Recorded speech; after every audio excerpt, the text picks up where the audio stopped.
Hello, my name is CHO. I am doing my digital story number 3 for TEDUC492. I'll be finishing reading the last part of my essay.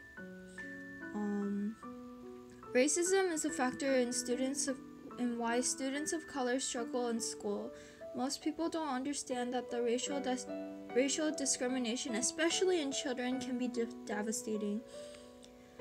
It affects students because students can develop internalized racism, which means that they hold negative feelings about their own race. I think the best example of this is in stereotypes. Stereotypes can often be misleading and offensive because some stereotypes can be personal insecurities. There is an interesting experiment called the doll experiment to see if young children are affected by racism. The experiment is based on which doll the child prefers when offered a black doll and a white doll. Majority of tested children choose the white doll. The experiment proved that children are exposed to racism and while they may not understand it, some have developed internalized racism even by the age of 3. This is proof that racism is embedded in our society. School is for conditioning.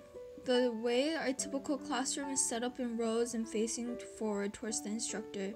The urban education system was based on the schooling for Native Americans on reservations. They were built to eradicate one's culture and change it to be American.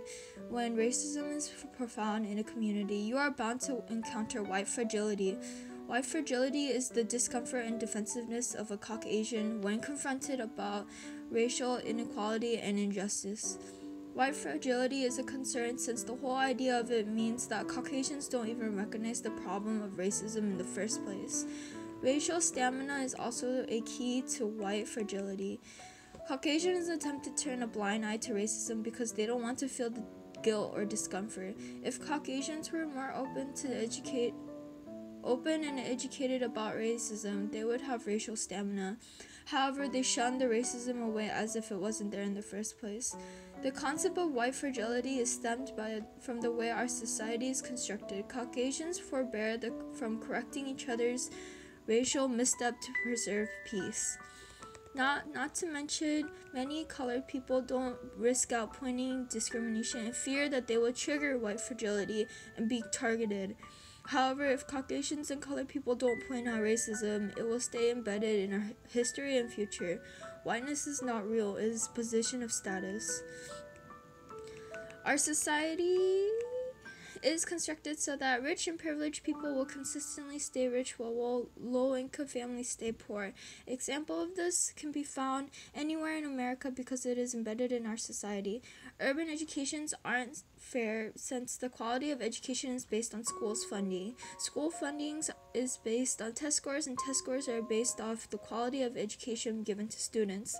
This allows privileged white students to continue prospering while the poor students continuously encounter the same problems over and over again. In neighborhoods that are poor, students encounter a whole nother set of problems. Some have to worry about going to school without getting shot, while others have to worry about what they're going to eat or feed their siblings. In these types of neighborhoods, the post-traumatic stress disorder is common. PTSD is often found in these types of communities because the environment.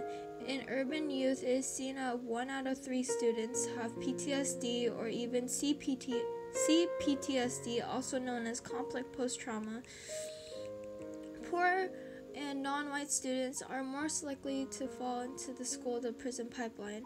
The school-to-prison pipeline is an unbalanced tendency of students from disadvantaged backgrounds to become incarcerated. These students become incarcerated because of the lack of empathy from teachers and harsh school policies. Many of the incarcerated students are students that just need support.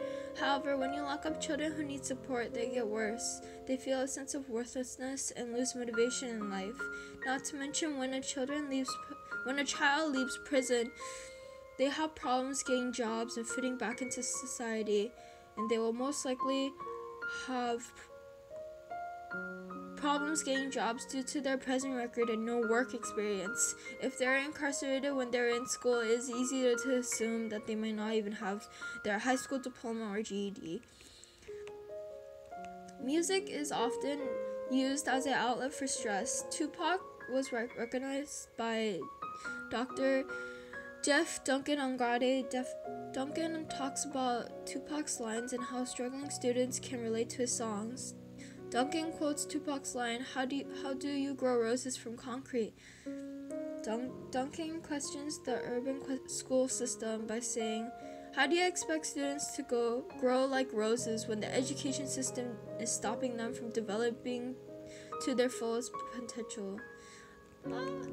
Lauryn Hill's song Doo-Wop is another great model for how music is being used in communities. This song teaches female empowerment and challenges black masculinity and talks about the miseducation that needs to be addressed. Music is a powerful way to transfer messages to society. In conclusion, urban school systems need severe attention and change if they really want to help each student grow. Urban school systems need a change in structure that they will be truly able to support their students to the fullest potential.